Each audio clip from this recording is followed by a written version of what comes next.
All right, and let's welcome our guest tonight, who is the Governor of Niger State, Abubakar Sani Bello. Your Excellency, good evening and welcome to Weekend File.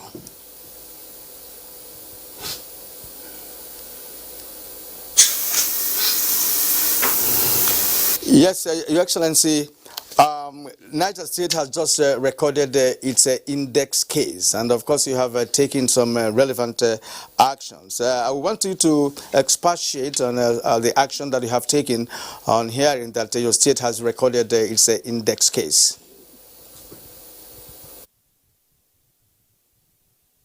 Unfortunately, we have recorded an index case, and at this point, I find it extremely necessary that we have to order a complete lockdown of the entire state.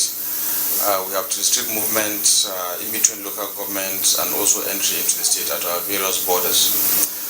It is unfortunate that it has happened. Luckily, and I hope it remains this way, the said gentleman came back from a trip, I think, to Lagos. On reaching home, his family denied him access into his own house, so they called our health officials to come pick him up. He's been in the isolation center since that day, so hopefully it will be contained. We will continue to keep an eye on the situation. We will continue to monitor the activity, especially around the Lima area where he resides. And hopefully, after 2 weeks of complete lockdown, if there are more cases, we should be able to have some symptoms. So I hope, by the grace of God, with the necessary measures we put in place, closing our borders, putting our health officials on the alert, hopefully, will mitigate against some of the new cases to come. Now, it's interesting you gave us the background leading to the index case. Now, his family denied him entrance into his own home, which is good.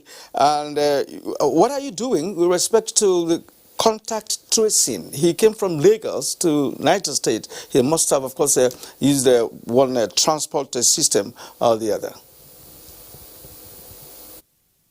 Yes, at the moment, we're putting a tracking operation to identify those that might have been in contact with him over the period of time, and also send them to isolation centers. Like I said, the information right now is very vague, but I think the health officials are doing their very best to ensure that they track all contacts within the next couple of hours or days. Okay, let's talk about the lockdown, which is going to commence on Monday in Niger State. You also mentioned that you're going to allow people to stock up on the 16th, 20th, and 23rd of April. How is that going to work if you want a total lockdown? Well, at the moment, we have a restriction, a movement restriction that has been in place for almost 2 weeks now, and we gave a window to allow people to be able to buy medical supplies, foodstuff. Unfortunately, it was abused, and at the same time, we know as a government we try our best to provide palliatives in terms of foodstuff to all the wards in Niger State. But I don't think we're able to reach out to each and every house at the moment. So to reduce hardship of our citizens, we felt we should give a grace period. Now the window is not for you to go and socialize, and that is the mistake people are making. The window is for you to go responsibly, get your foodstuff or supplies or whatever it's necessary to keep your stay at home more comfortable, and go back home. It is not for you to go and socialize or go for religious gatherings or whatever you want to call it. So that whole system has been, it was abused. I hope this time around we'll monitor very well what is going on. I hope we'll make sure that they observe social distancing. I hope no markets will be open definitely.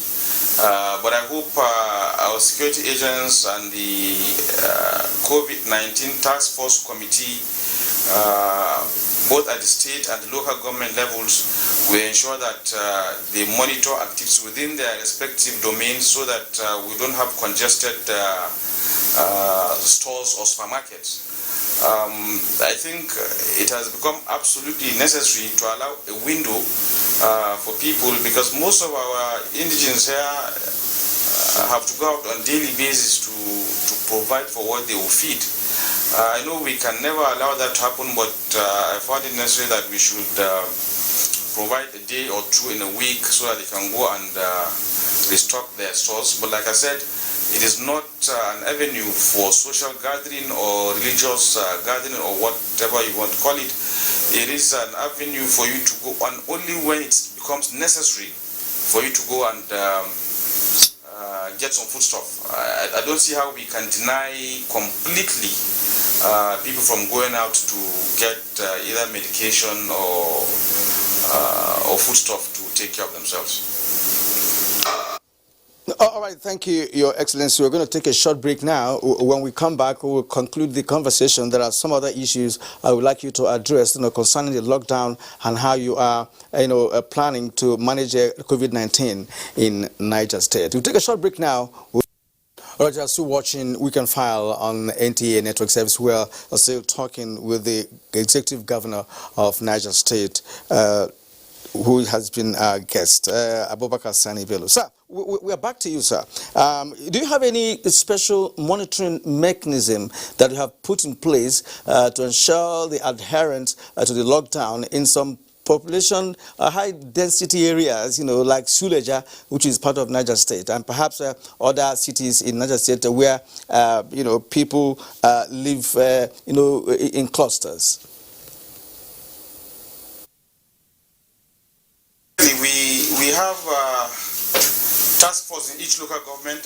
We call it a COVID-19 committee or task force, and I think all the agencies are involved in that task force. Most of our senior political office holders are also part of the team, and including the local government officials. So I think we have quite large number of representation in those task force.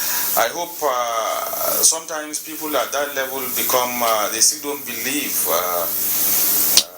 the seriousness of this COVID-19, and I hope at that level we have been seeking for cooperation with the communities, through the traditional rulers, through the religious leaders, so that we get all the necessary support and cooperation from the community. At the end of the day, we're doing this for their good, and we have no intention to inconvenience anyone. Whatever we're doing is absolutely necessary, and we have to do it at this moment so that we save lives. Now, Your Excellency, do you have any plans for palliative measures? Because, of course, when you lock down, many people will not have the opportunity of course, fending for themselves, especially those on daily pay. Is there anything like palliative in your arrangement? Yes, at the moment we have already started distributing grains at ward level, not local government, at ward levels, and my appeal to the community is for people not to look at this as a government largesse. Sometimes the problem is even those that do not need these food items coming from government will insist they will get. As a matter of fact, if you have more and you can share or you can spare to your neighbor that doesn't have, I think that would be encouraged. So we have started distribution of food items to various wards, and I just gave direction this evening that it should continue. So hopefully by next week we'll see how we can purchase more food items to at least keep us going for the next 2 weeks. All right, Your Excellency, what is your assessment of the combat of coronavirus in Nigeria, both at the national and subnational level? Of course, Nigeria has received a commendation from world bodies in the way and manner the COVID-19 is being managed in the country. Well, let's get your own assessment. Of course, going forward, what should we look forward to doing, to ensure, because this virus, of course, is rising by the day. Well, I think initially it was a bit slow, probably because at that point, someone said, a lot of people thought a lot of factors would insulate us from this virus. For example, there were rumors that because of heat, it won't work over here because you're black, it won't affect you and what have you. But with the recent cases, it has shown that no one is being spared. So I think the approach has changed. All hands are on deck in all states. I can see a lot of seriousness in the states. Even here in Niger State, the awareness has improved. I mean, for a family to deny the breadwinner access into his own house, I think that is a good sign. And last week again, I know we had a truck that came from somewhere down south for one of the market days. All the villages, all the communities refused to allow the passengers on the truck to get off the truck until we sent our officials to go and get them and send them to isolation center. So I am encouraged by what I have seen so far. I think we can do more. The major challenge for me, I think, we need to have more test centers. For example, on record, we're saying we have only one case, but it doesn't mean we have only one case. I go for it, but I strongly believe we may be looking at more cases, but you can only confirm if you carry out tests. So test centers are really important in this war.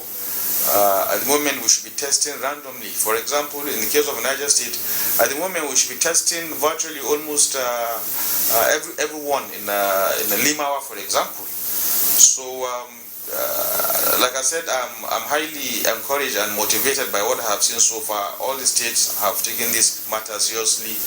The awareness has increased. I think the response by the community in support of social distancing has improved. We still have some challenges in Niger though. Sometimes you find people violating the no movement order, and that we intend to work on, especially without outbreak of one case now in Niger State. So we have to encourage people to stay at home and to go out only when absolutely necessary. All right, Your Excellency, Governor Abubakar Sani Bello of Niger State would like to thank you for your time and your insight. It's been wonderful hosting you this evening on our program Weekend File.